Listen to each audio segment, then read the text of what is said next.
Good evening, everyone. Hope everybody's having a blessed Sunday. Again, this is another conversation, another show, a Southern Baller show.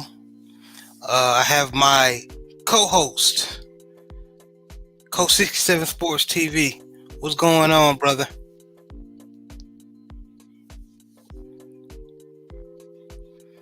Coach, can you hear me? You cut out for a minute, bro. Say that again. I was just introducing you, man.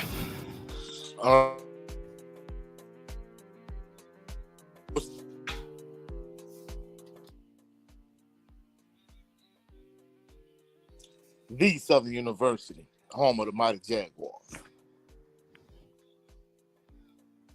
Yeah, you always gonna rep them Southern Jaguars. Yes, sir. Yes, sir. Man, I just wanted to go and do a show, just freestyling, talking about what's going on.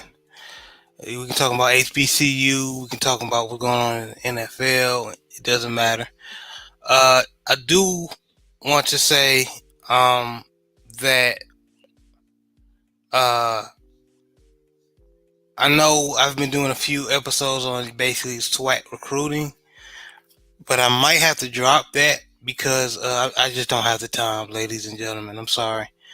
And also, I think it's not fair because there are other uh, YouTube channels that are just not trying to down me, but just being honest, right? You can't get better until you get honest with yourself, right?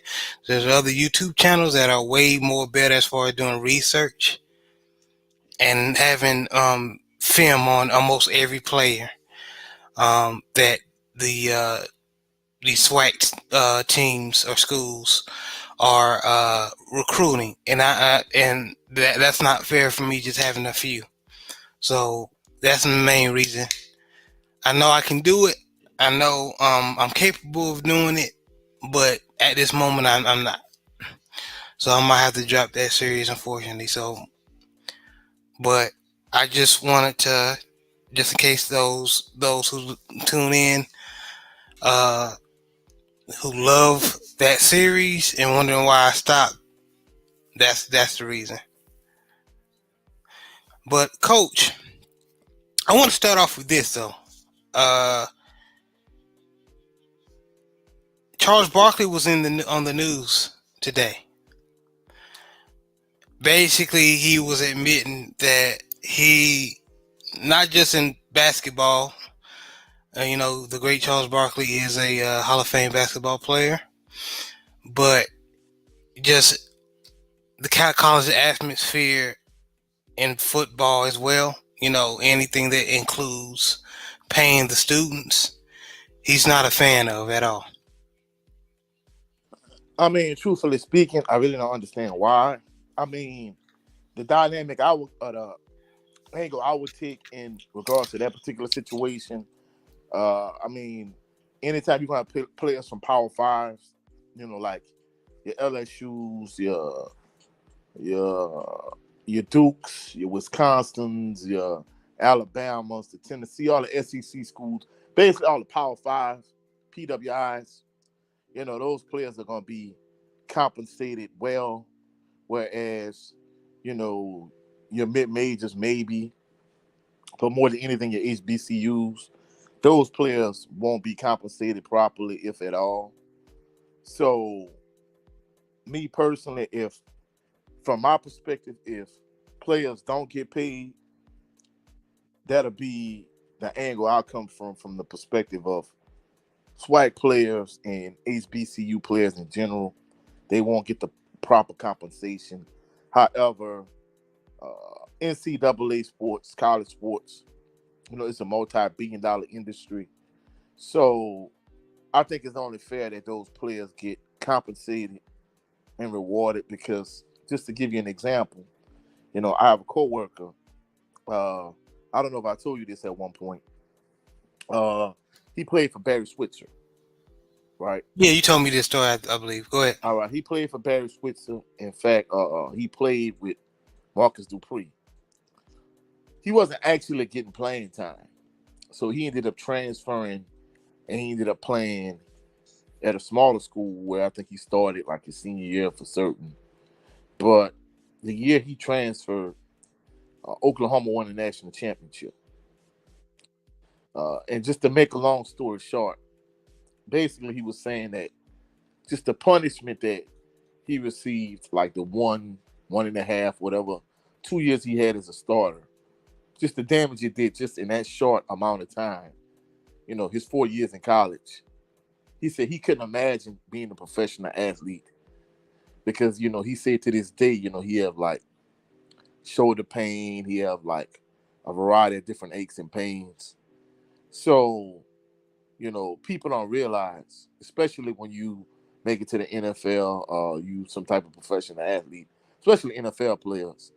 I don't know if you ever watched a show called Playmakers. That might be a little bit before your time, but Yeah. playing in the NFL, it takes like 18 years off your life expectancy. So that's just from the NFL perspective. So this coworker that played for Barry Switzer, just him playing, college football just 4 years. To this day, he has, a lot of aches and pains and joint issues and things along those lines. So the point I'm trying to make is these players should be compensated for the amount of money they generate in terms of this multi-billion-dollar industry. However, in addition to the aches and pains they receive, Charles Barkley saying that they receiving a education in return for what they do. I don't think the compensation is adequate in terms of it being fair. Now, like I Right. said, my perspective would be the fact that your HBCU players, they're not gonna get their just due, but No, not at all.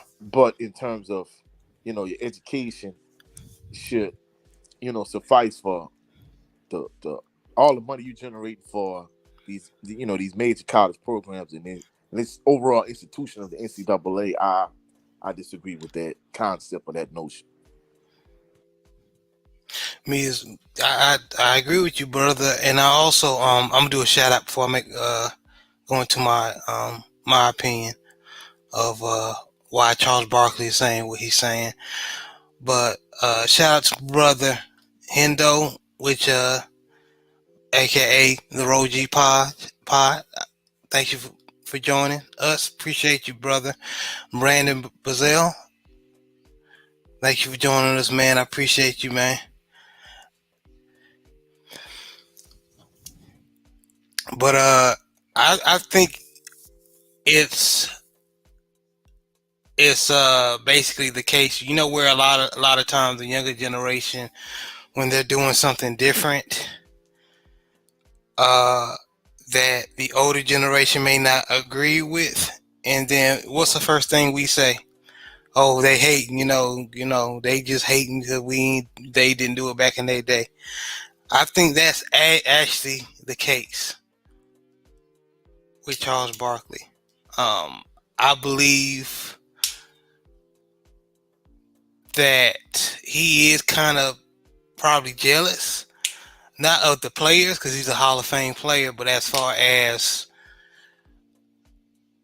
how just okay, just so if Charles Barkley, take a young Charles Barkley from Auburn, right, and and put him in today as far as able to get deals, you know, get paid to play whatever in certain schools, right?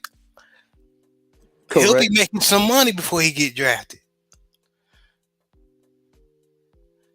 And I Yeah. think he Yeah. wouldn't have that same, and I know we're speaking hypotheticals here, but just being real, I don't think he would have that same tune if the younger Charles Barkley was playing in this generation. But he's not. He had to basically bust his ass and show that he was the top player at Auburn, and had to get drafted to the 76ers and then make his bones that way, and he became one of the best players. I mean, he says all the time that he was born in Brandon the wrong Brazil said, generation. hold on. He said Brandon Brazil said he wouldn't make it today. He's too small. Athleticism is beyond him. Uh, I hear you, Brandon, but I disagree because, like, just think of it. He was only 6'4", 6'5", and he was able to go up and get snatch rebounds over Kevin McHale's, the Tree Rollins. You know what I mean? Hakeem the Dream. So I believe he will actually fit right in because you got to think this generation really don't play defense like that. Everybody want to shoot three. So Barkley would have 8 in this generation actually. But I see what you're saying, Brandon. Thank you for your opinion. Oh no, he ate a lot of glass, and you're not on looking at from a ball handling perspective.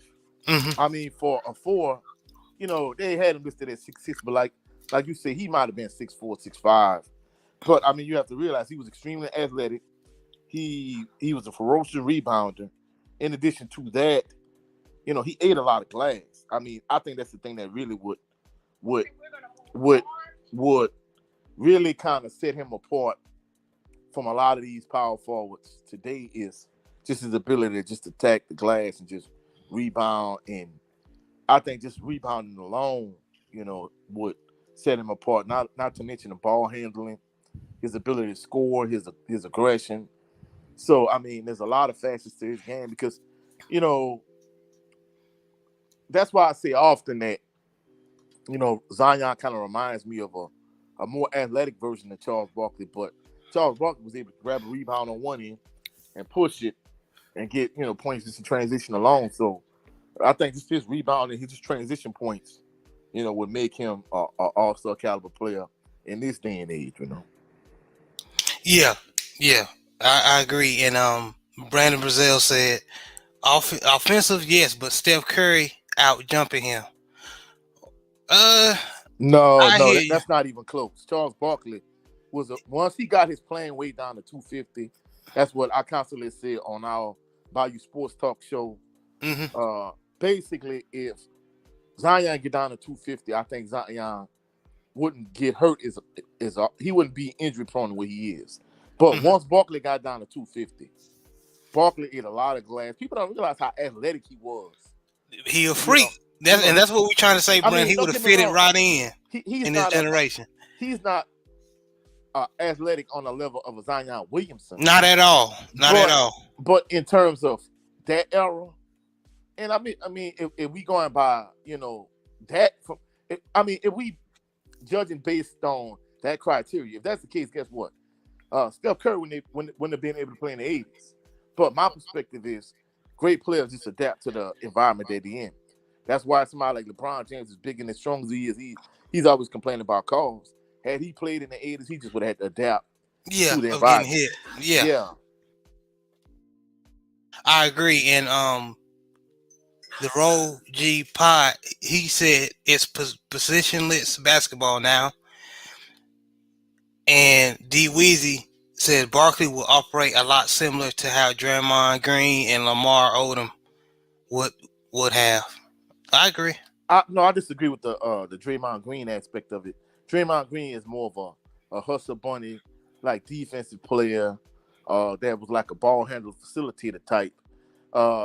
Their ball handling is comparable, but Charles Barkley is more of an offensive player, whereas Draymond Green is more of a defensive player.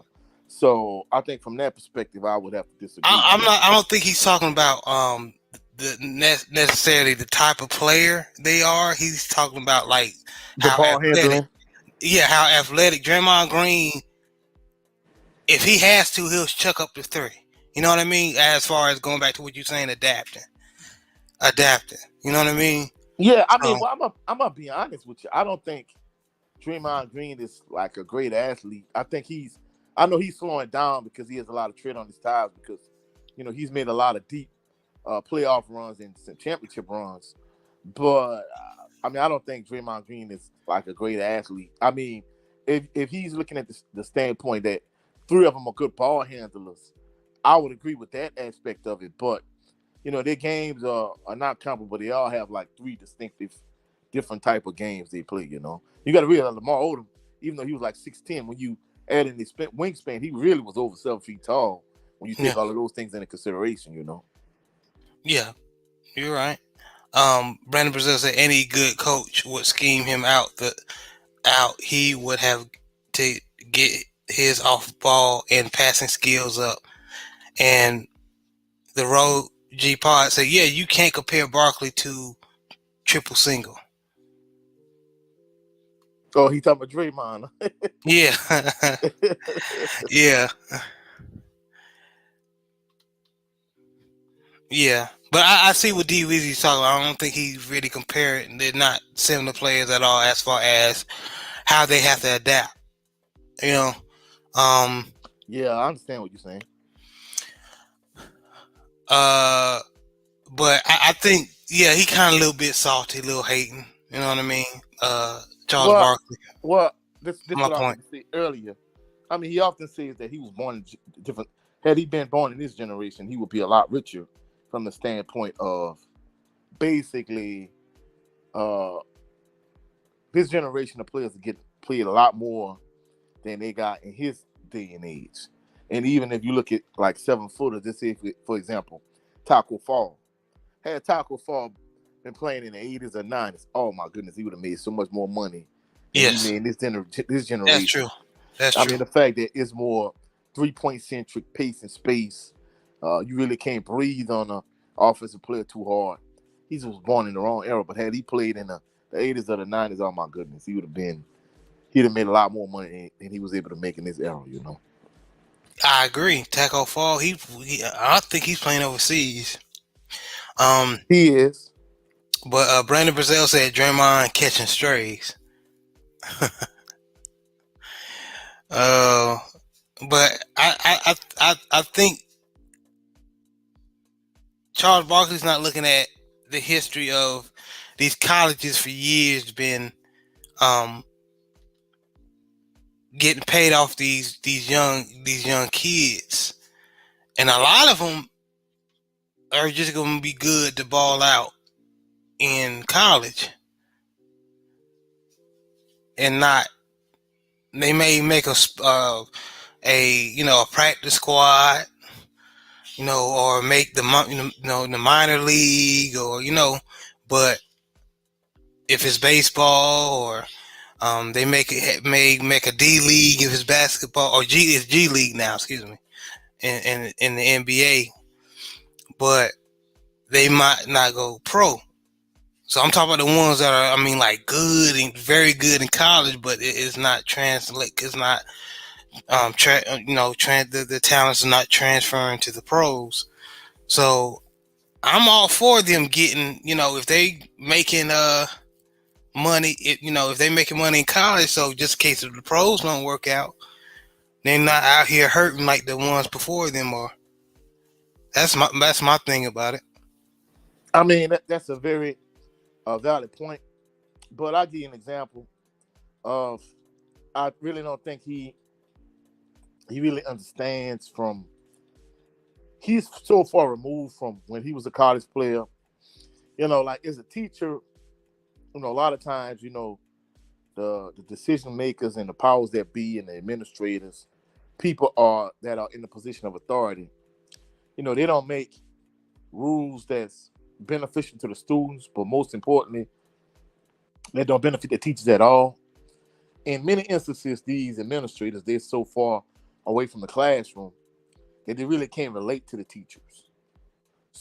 And even if you are an administrator and you watch a class every once in a while, it's not like you're a teacher because you actually have the authority to suspend a student or discipline a student. So you're not feeling it from a actual teacher's perspective. So I think Charles Barkley, he's so far removed from actually being a struggling college student that I don't think he really remember what it was to be in a struggle. So I don't think he really can relate to this modern era of players. You know, he really can't. So I think that's why he really can't relate to their struggle. No, he can't. He's so far removed. Yeah, he's very removed. And Suge Knight 323, I'm glad you came in, my brother. Um, we were just talking about basically why in our opinion why Charles Barkley doesn't like or disagree with these young players in college getting paid. He believes it's ruining, destroying college basketball. That's what we're talking about for right now.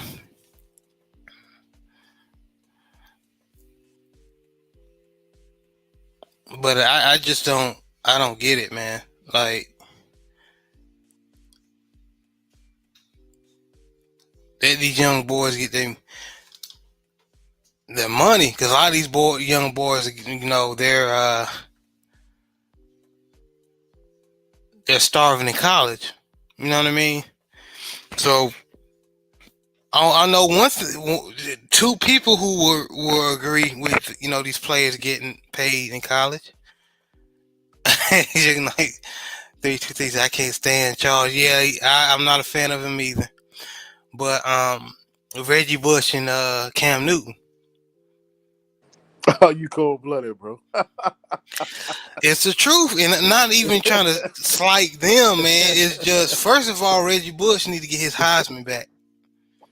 You Nah, know, I would agree to a certain degree from that standpoint because you cannot tell me he was the only player that played on that USC team that got money under the table. at my point exactly. I don't believe that. And why you think they're getting money under the table? Because I mean, their financial situations were the boosters helped it. You know what I mean? Yeah. If y'all watched 30 for anybody watched the 30 for 30 Pony Express,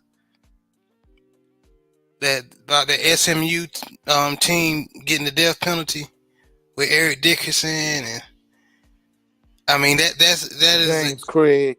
Yeah, James Craig. That's basically a good example of what we talking about. About them paying the players to come, and then the boosters and everybody, all the higher ups acting like they don't, if they get caught, everybody acting like they don't know what's going on. But I mean, you have to realize we live in a day and age where, prior to these NIL deals, I mean, that was pretty much standard operating practice. And, a lot of these schools were just giving players money under the table. And that was the reason why they were getting like some of the, the 4-star to 5-star caliber players without pay for play. They wouldn't get these type of players. I mean, let's just be honest. And the crazy thing about it is, I'll give you an example. Of course, I live in Louisiana. I live not too far from Southern's campus. But, LSU is an SEC team. They've won multiple national championships. And we all know in this area that essentially, if you're going to LSU, there's some type of pay for play. I've players that I went to school with, players that are people that I know these players are essentially telling me these things. And the thing that was so obvious, here in Baton Rouge, there's two local stations. There's WAFB and there's WBRZ. WBRZ is channel 2 and WAFB is channel 9. Every year, WAFB has this special about LSU football and Southern University football and high school like training camps, right? And basically, what happened one year, I always talk about Michael Hayes. Michael Hayes was a player. He started at LSU. However, he was in Jerry Donato's doghouse. So he transferred from LSU to Southern. And basically, it didn't just happen right away, but over time, he just became a superstar at Southern. And one year they had the preseason special for both LSU and for Southern. Because at the time, Southern, in that day and age, I talk about this all the time. Southern had a lot of players that transferred from LSU to Southern. And basically, I don't know how they got to this point. They were interviewing Michael Hayes, and basically, he essentially was saying that when he was at LSU, they pretty much gave you whatever you wanted. And my dad and I were just sitting looking at each other. May you rest in peace. We were like, I can't believe WAFB let that air. In some instances, if just say you and I on the show and I mess up, you edit it. You edit out the mistake or the mess up or whatever the case may be. Right. They didn't edit it out. They just let it play. And we were like astonished that on air doing this Southern University special that WAFB News, the sports line aspect of it, they essentially let a Southern player say, hey, when I was recruited at LSU and I was playing for LSU, they basically gave me whatever I wanted. Essentially Wow. within reason. And I was shocked, So, I mean, it's pretty much common knowledge. I mean, if you look at just maybe the last like 5 or 6 years, we're going to say last 10 years, at certain points, Southern had, issues with the NCAA in terms of, not enough players graduating, whatever the case may be. But LSU has had multiple issues and they just basically give they self-imposed penalties, give themselves slap on the wrist. And, I can't think if it was a show or a movie. I think it might have been like a 30 for 30 type special. Basically, they were saying that the NCAA, if they were police, if you driving in like a Honda Civic or a Honda Accord and you're doing, I don't know, 60 in a 35, they will pull you over and stop you and give you a ticket.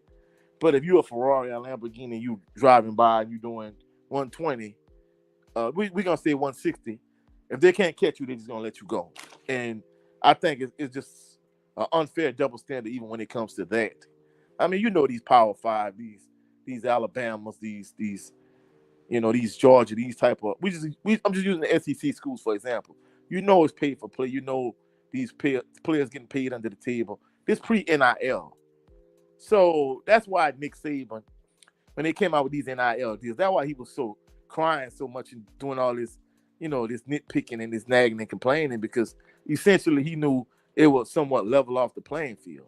And as you can see, I mean, it was starting to kind of take a dip a little bit prior to that. But since the NIL deals have really come to fruition, they really haven't won a national championship since. So. No, they haven't. And I just want to read in the chat, the Rogue Pod says those kids in college have to go to bed hungry because they don't get enough throughout the day, but aren't allowed to get a part-time job if on scholarship. And that's a good point. And do you know Hendo, that basically HBCUs, what the benefit of going to an HBCU, even though it's it's not the facilities are not as good as the Power 5, you can get a part-time job at HBCU or certain HBCUs. Yeah, I mean, it's only certain HBCUs because I know. Yeah, I had to throw that in there. Yeah, because I know players that complain.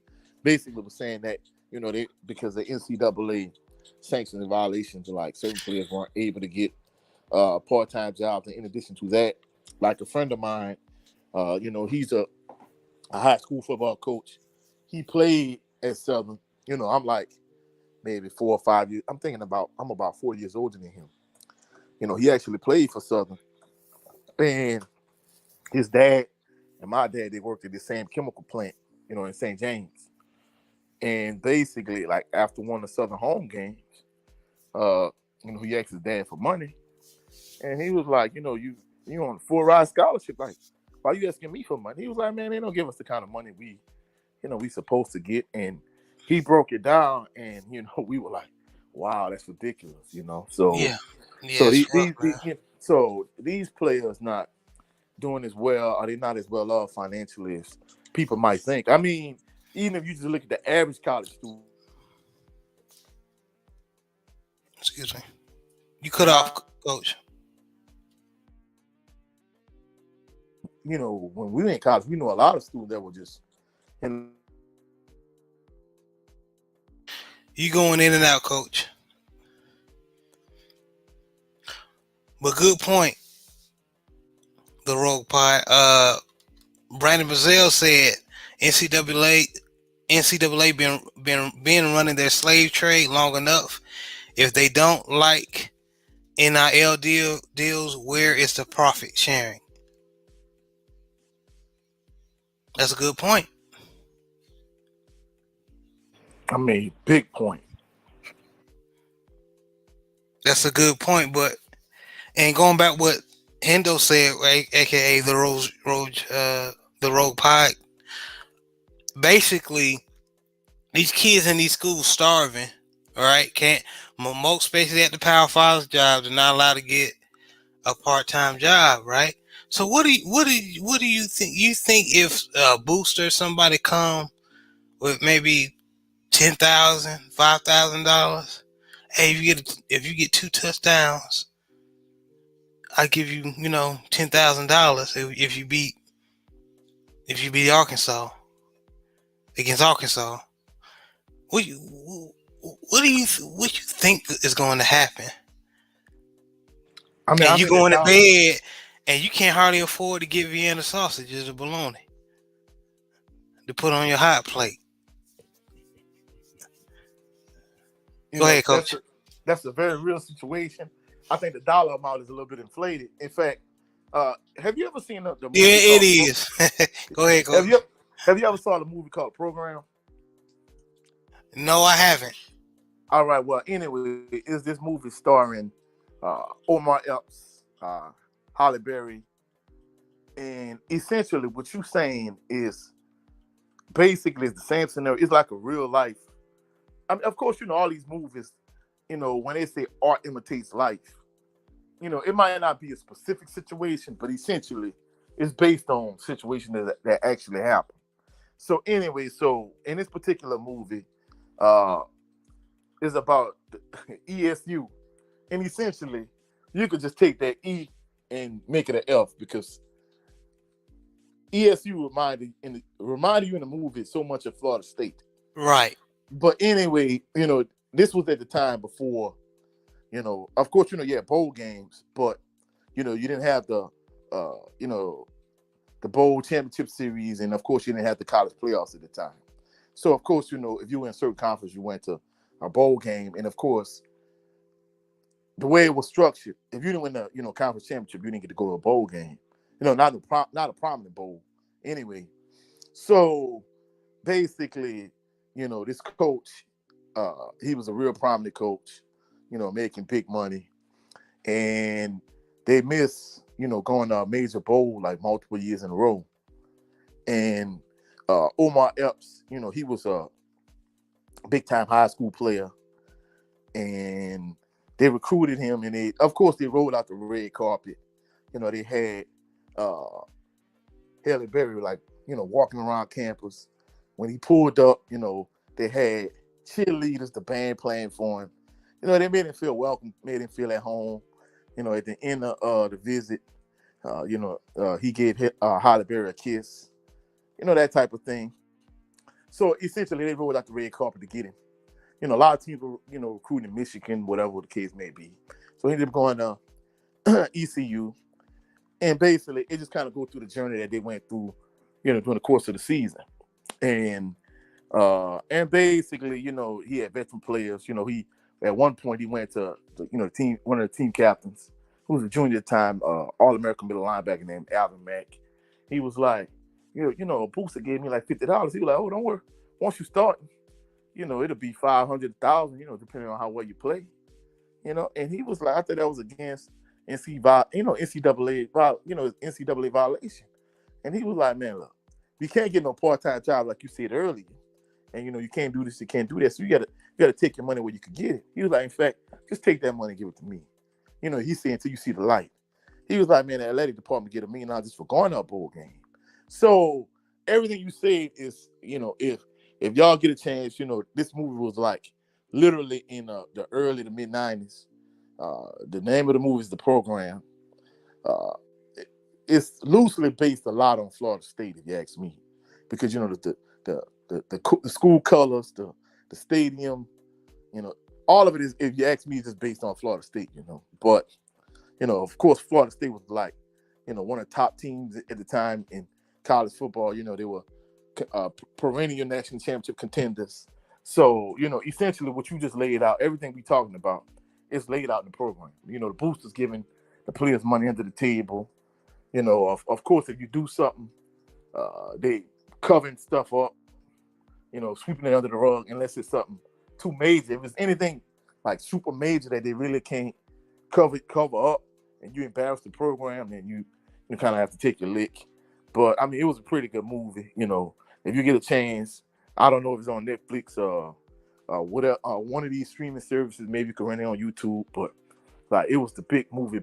Prior to Any Given Sunday, it was like the preeminent football movie of the day. If you was a football fan like myself. Okay, I might have to. I think it probably was on when I was younger, and I probably didn't know what I was looking at. But I might have to check it out. Definitely. But the Rogue Pod said, imagine being a 350-pound lineman and you in that situation, like just hungry, got an appetite. You know what I mean? And I could imagine, definitely. Yeah, it's. I mean, we get on these kids for, you need to have, you need to have integrity, you need to have morals, and it'd be the same people that be stealing stuff at the job, telling these young kids, these young athletes, they're starving. They need to do the right thing. It's just hypocrisy, man. And I can understand the rules are rules, but still, there needs to be, now that the rules are little, in this generation, the NCAA is allowing the kids to being paid.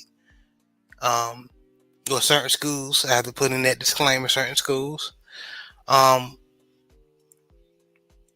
people should be grateful, based on the history of what's been going on. You know what I mean? Again, like the movie you just gave an example, Reggie Bush, Cam Newton, all them. Maybe we can, with this rule, we can cut down on all the, under the table, money exchange, which I'm just be truthful. That's probably not going to stop, especially with the bigger programs, but it'll at least slow it down. But people like Charles Barkley, like, in my opinion, he needs to get his head out his ass. This is not the 80s, and this is not the 90s. And bro, and like you said, the people that stealing on their job, I promise you, they're stealing something. It's not anything that you probably that's life or death. It's not like you stealing, embezzling money. You probably stealing right, computer people. Exactly. Come on, man. It's probably high level hypocritical type stuff, That's a good point. The stuff they're stealing is not even like life or death. It's just, like you said, paperclip. But these young men and women, they're stealing stuff. And I'm not making it right, but not trying to make it right. Let me stop lying. Yes, I am, in a way. But it is life and death, because a lot of these dudes, they're not getting the right food, they're not getting the right nutrition, they're not getting the right rest, they're not, you know what I mean? So what I'm saying is understandable why they're doing it. And everybody's having, wagging their finger, and nobody's coming up with solutions. Go ahead, Coach. Oh, without question, bro. I mean, you bring up a valid point, Man, so that's one of the things that I found interesting when Charles Barkley came out his mouth on 60 Minutes today and said that. But talking about a little HBCU news, One thing I noticed, do you notice that none of the HBCU spring games was televised this year versus when Deion Sanders was at Jackson State? I mean, I didn't notice it. It's crazy to me, but it doesn't matter because Southern University is having these spring game a week from yesterday, and I will be in attendance live in living color, AEW Munford Stadium at P. Richardson Field, 3 p.m. on the Bluff.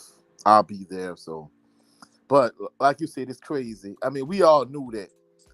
Coach Prime brought a certain degree of notoriety and attention to, the HBCUs and the SWAC football. So, I mean, we talked about it, the first time you and I met at the meet and greet. This is something we talked about. All right. And, I mean, we kind of knew what was going to happen, once Yeah. we recorded. Yeah, and be honest with you, I ain't know, and I've said that in previous. I said this in previous shows. I didn't know he was gonna leave that soon. But I knew everybody knew in the back of their mind We all eventually knew. he was gonna leave. I didn't like how he did it. But I will say that he brought notoriety, notoriety to HBCUs. And I just think he, that how I say it without this, there's not going to be another Deion Sanders type coach, that want to coach at an HBCU. In my opinion, even though how he left, maybe whatever your opinion on that, how he left was wrong or right, but you cannot deny that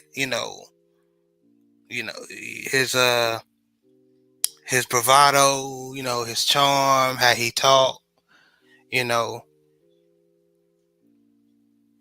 can't be matched as far as on that level. But I just felt like at least ESPN or even there's an app. If you got Roku, even if you got Fire Stick, there's an app that's called HBCU League Pass, where you can get see Off Script show on there. He's sponsored by them. You can see Brandon Brazil said they tried to do Prime like they do these kids, yeah, and Prime wasn't going for it. Even though Prime did some petty stuff, but I hear what you're saying. I hear what you're saying.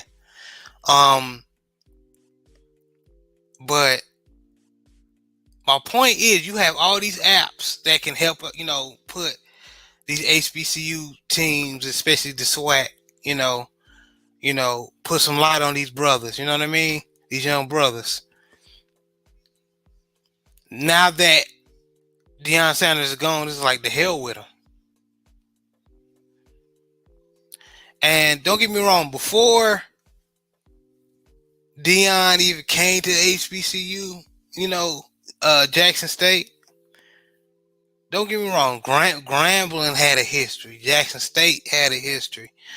Mississippi Valley, even though they had a couple brutal seasons. But these are legendary schools. It's just that Deion Sanders helped spotlight that. So my thing is, I know he left. He's not coaching at Jackson State anymore. He's coaching at Colorado. At least for these, as for the players that we can see the players that are able to make an NFL roster that are playing at an HBCU. We can follow them, how they're doing in the SWAC, the MEAC, the SIAC. You know what I mean? I just think I think that the brothers are doing being done wrong, man. I Just mean, my I opinion. I agree 100%, but like you said earlier, we knew he brought a certain degree of notoriety to the SWAC, to the MEAC, the HBCUs in general.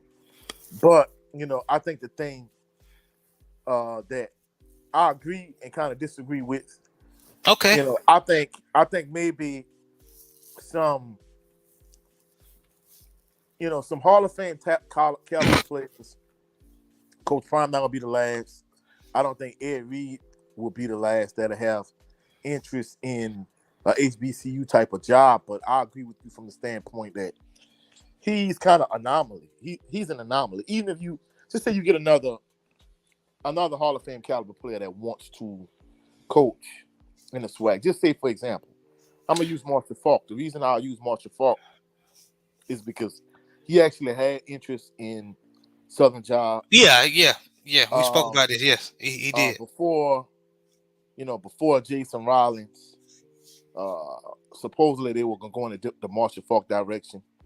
The thing that really kind of pushed him away uh, from Marshall Faulk towards Jason Rollins was the fact that he had the NFL Network situation at the time.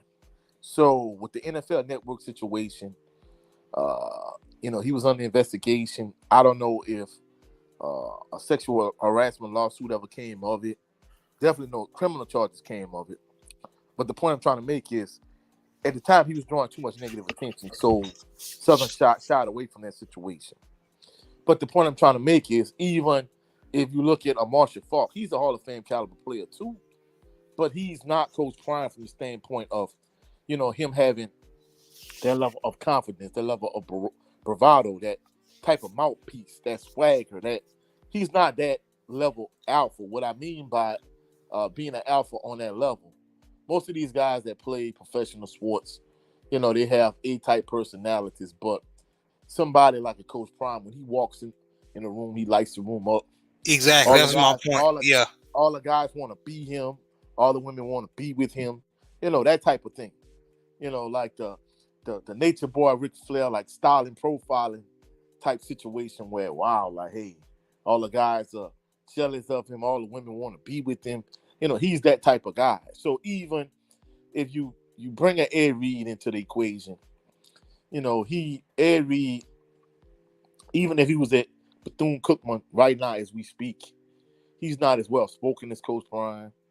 He's not as charismatic. I mean, from an X and O standpoint, he could know just as much as him, but he's still not Coach Prime from the standpoint of, him, having that level of charisma, that type of mouthpiece, being able to light up a room in that fashion, so on and so forth. So that's what I mean by he's a once in a lifetime type of guy. Even if you took some of these Power Five coaches and you put them at a SWAC school, I don't think they would have the impact that he had. I agree. I definitely agree, and that was my point. I was stuttering a lot, but you basically said it more clear um, than I could. Um, that's exactly my point. There's not, of course, we're gonna get, there will be probably a Hall of Fame coach or somebody who played the NFL um, that are willing to coach at an HBCU. Um, but my point was that, like you said, there's not going to be another Deion Sanders. You might get a Ty Law. You might get uh, even a Chris McAllister, who's not a Hall of Fame, but he was a damn good pro. But it's not going to be the same. But I think I think the SWAC is going to be all right. Hopefully, as far as football, I I agree. I, I just wish those boys get more exposure. That's all. I agree with every point you made, and the thing I'll say is, The SWAC, was fine before Coach Prime's arrival, and they'll keep doing well after after he's departed. Yes, sir. Yes, sir. Moving on. Just want to change. We're gonna stay on Deion Sanders, but we're gonna go to Colorado. The Buffaloes over there in Colorado.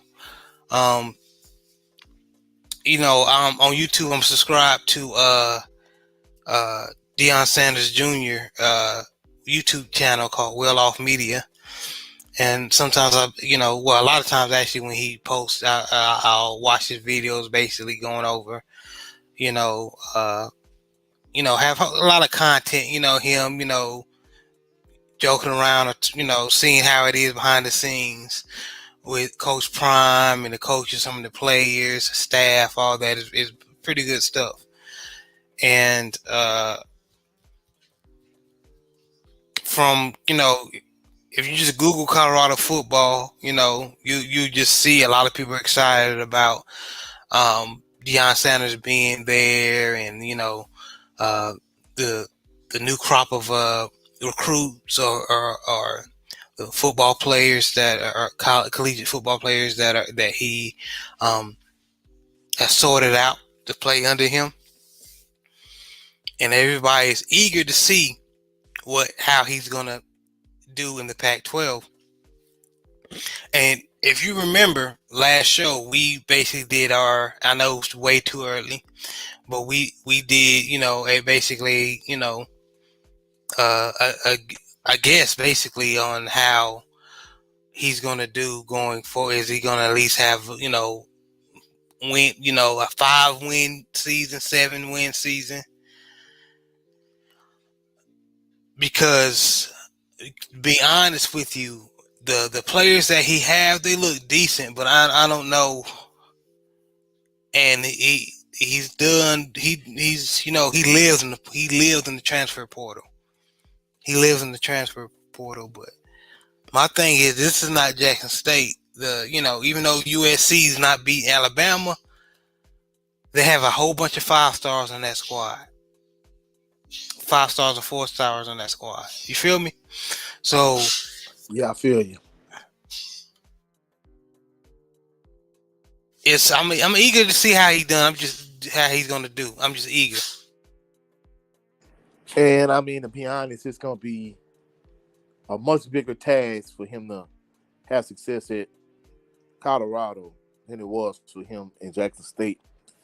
And I mean, this year it can be a decent year, or he can really struggle, because I don't know if people remember when he first started as a head coach in the SWAC, and they played, during the pandemic.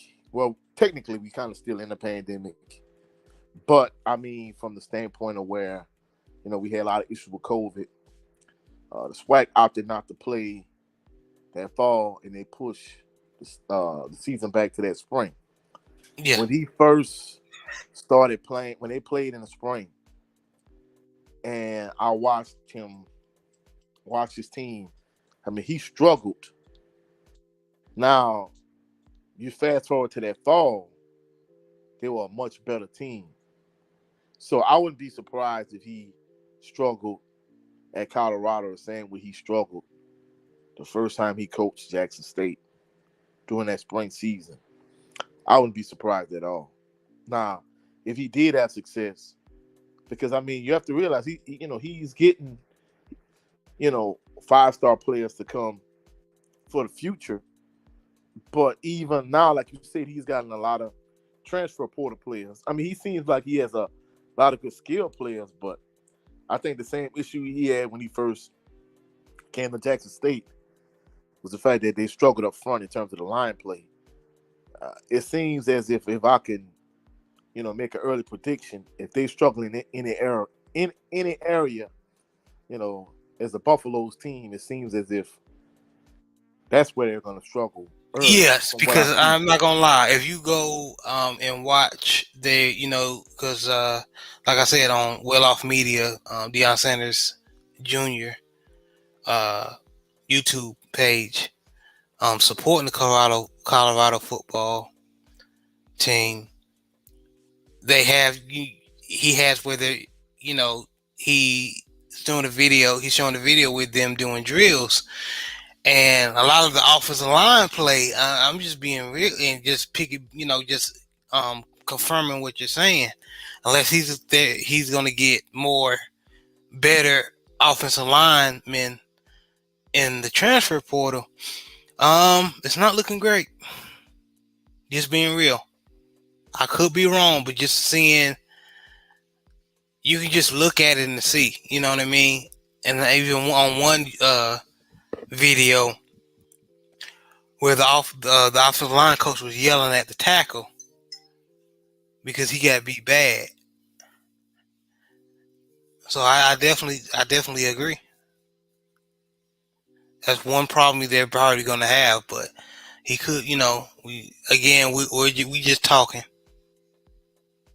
Yeah, I mean, it can go either way. Time will tell.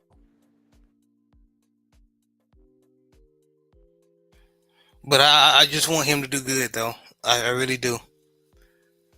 I know how in my opinion, how he left Jackson State was ugly. I'm still rooting for the brother. I want him to do good. I mean, despite how things ended up playing out between him and Jackson State, I still want him to do well and still wish him the best, And I mean, despite what people might say, I think at this point, I don't think it's going to open like any doors for other SWAC coaches, maybe in the Pac-12, but hopefully it can lead to other opportunities down the line for some of these other SWAC coaches that might be interested in moving up. I definitely agree. Well, man, would that be nice if it did? And that's one thing I admire Coach Prime for doing. He hired Vincent Dancy, former Mississippi Valley head coach, and he's currently on the Colorado football staff. So you can say whatever you want about Coach Prime, but he looks out. He looks out for his own. Big time. But last thing, we're just gonna chop it up about. Of course, I know people are tired of it, but about the Lamar Jackson situation, he still haven't signed a contract. A lot of people are trying to point the blame, saying, "Oh, it's because of him. He's being too greedy." I don't know why. A lot of people are saying, "I don't know why he's doing all this. He's holding out this long. He should accept the deal." He doesn't have a manager. His mama is playing. Is taking the role as his advisor. As far as an agent.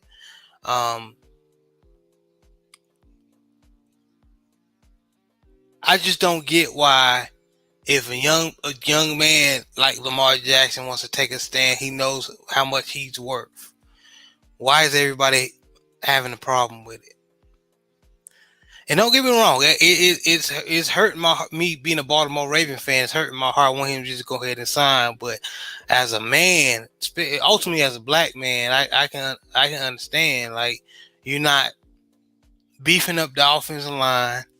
They signed Nelson Aguilar, which is not saying much as far as on the wide receiver core.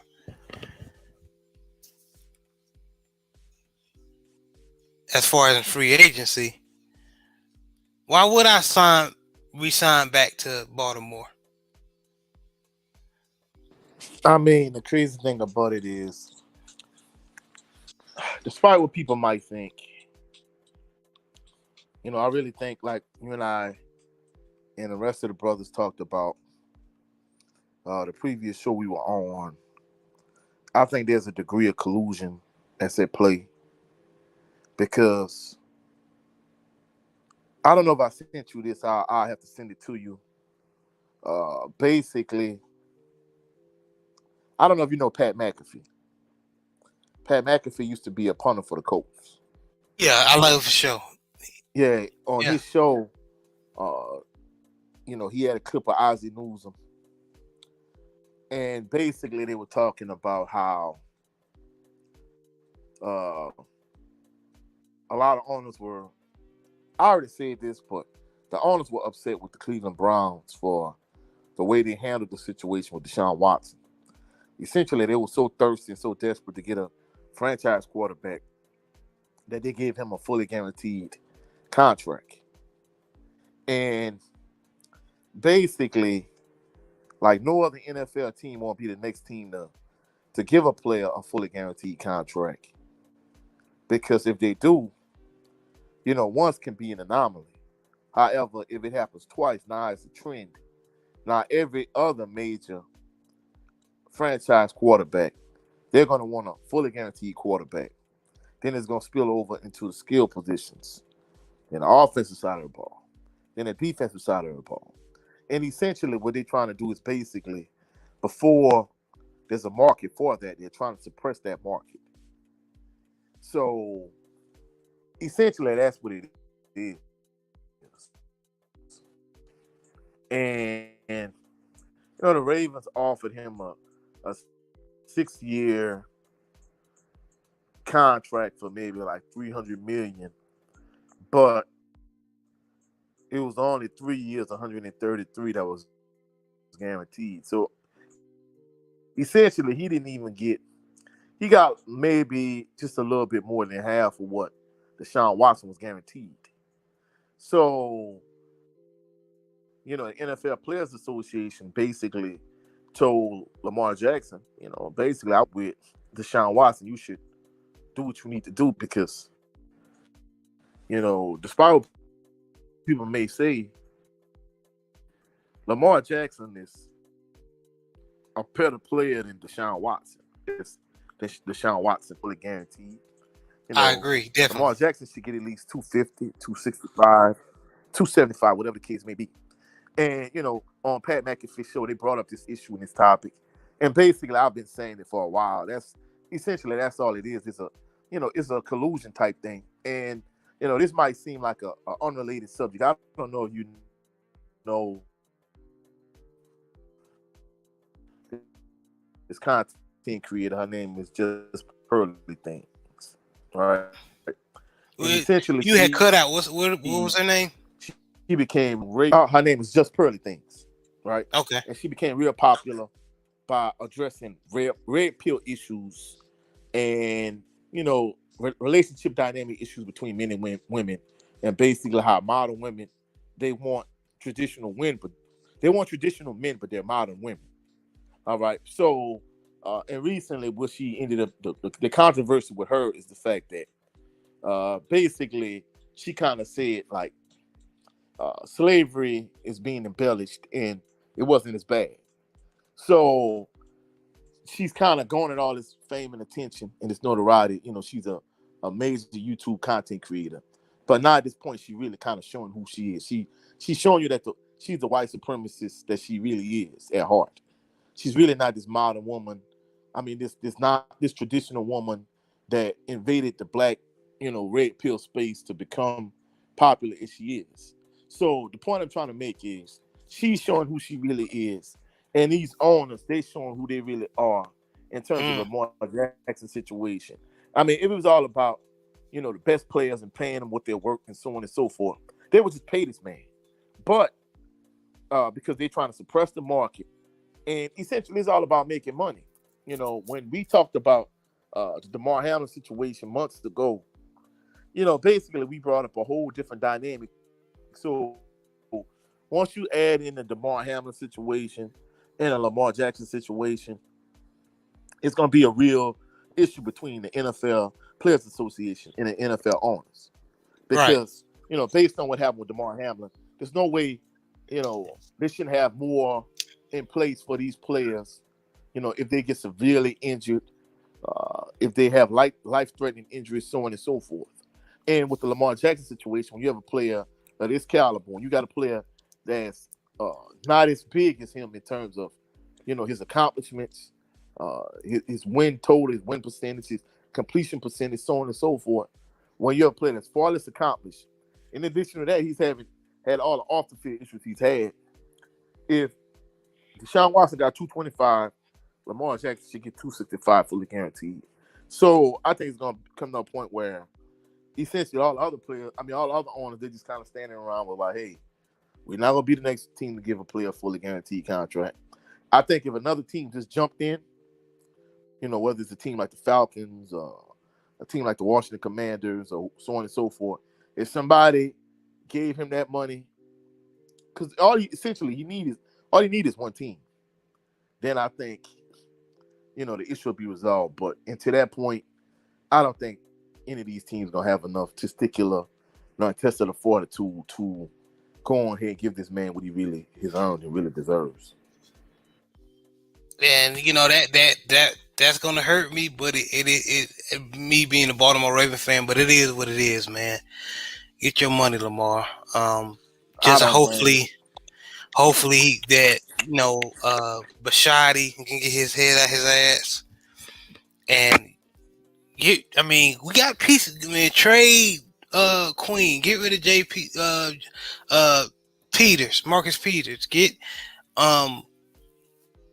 do whatever you have to do to make the cap space, and then make sure you draft some decent offensive linemen or get some decent offensive linemen in free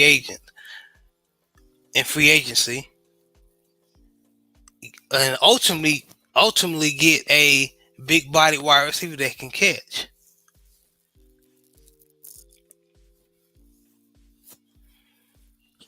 I agree that they need to do whatever they could to take care of him and get him what he deserves.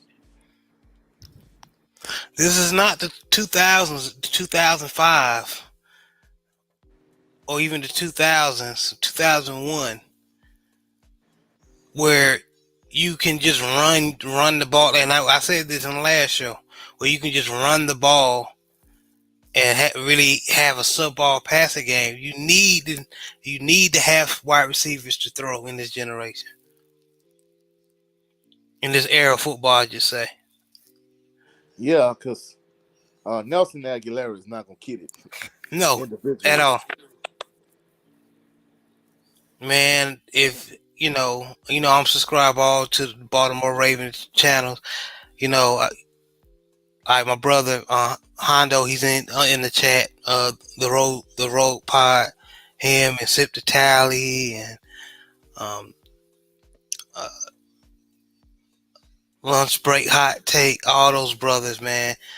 They were heated, man. Like y'all not really showing any effort. And a lot of Baltimore Ravens fans that want Lamar and to keep him in Baltimore are just like mentally drained to this, man. They're eager. We're eager. We're we're on the edge of our seats to see how this is going to be concluded. It's going to go on a while, bro. And they have to till what? July before he can that's the deadline for him to sign his franchise tender, but I don't think he's going to sign, and it can get pretty ugly. If he don't, it will. It definitely will, man. And that's the thing about it. Some people think he might be willing to roll the dice and just play the 1 year with the franchise tag and maybe go the Kirk Cousins route. But, a lot of people think he's going to, go against the grain and really risk it all and just be willing to hold out. So, I don't know what he should do. I don't know if he should play hardball, but him signing that franchise tag for the 1 year, that's a real gamble, because if he gets hurt and he has a career-ending injury, that's pretty much it for him. So he really has to kind of make a prudent choice and decision in this context,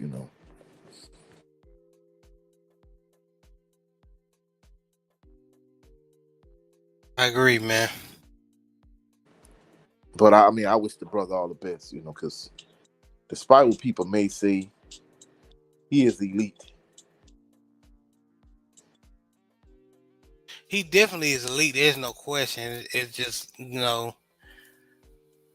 is he gonna get paid for him being elite? That's the bigger question. That's the bigger question.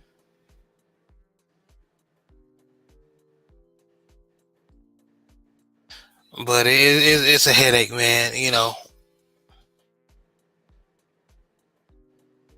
But Coach, thank you for getting on here with me. I just wanted to come on here, just have a little freestyle type conversation. I appreciate everybody that came in and listen to me. Us just top it up. You know what I mean?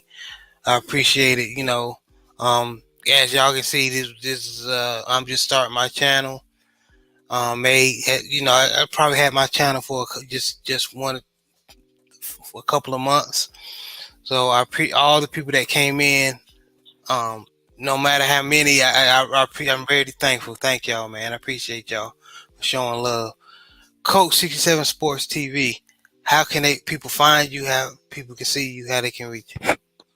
They can follow me here at Coach 67 Sports TV here on YouTube, on Instagram, on TikTok, and on Twitter. Also, I'm getting ready to upload my post-fight analysis between David Benavidez and Caleb Plant. In addition to that, I have a Southern University video I'm uploading. You can also catch me on my channel at Coach 67 Sports TV every Saturday at 2 p.m. On my show, Bayou Sports Talk. We getting ready to go into episode 4 of Bayou Sports Talk next Saturday, where I'll be broadcasting live from Southern University Spring Game, A.W. Mumford Stadium at P. Richardson Field. Again, it's me, Coach 67 Sports TV. Like, share, subscribe, click the notification bell. We'll catch y'all on the rebound. Y'all have a blessed and phenomenal evening. Have a blessed week. We'll catch y'all again next weekend.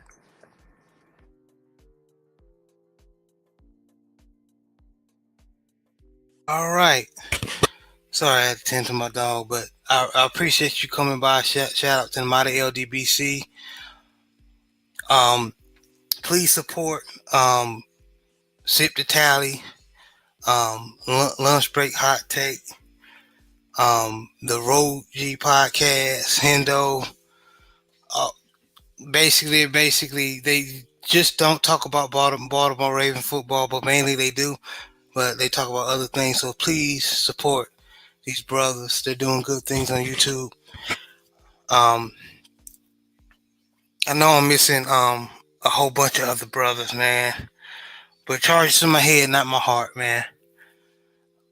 I'm be more organized with that. But y'all have a blessed Sunday. Y'all be safe out here. Again, shout out to the Mighty LDBC. Y'all have a blessed rest of your Sunday. Good night. Peace and blessings.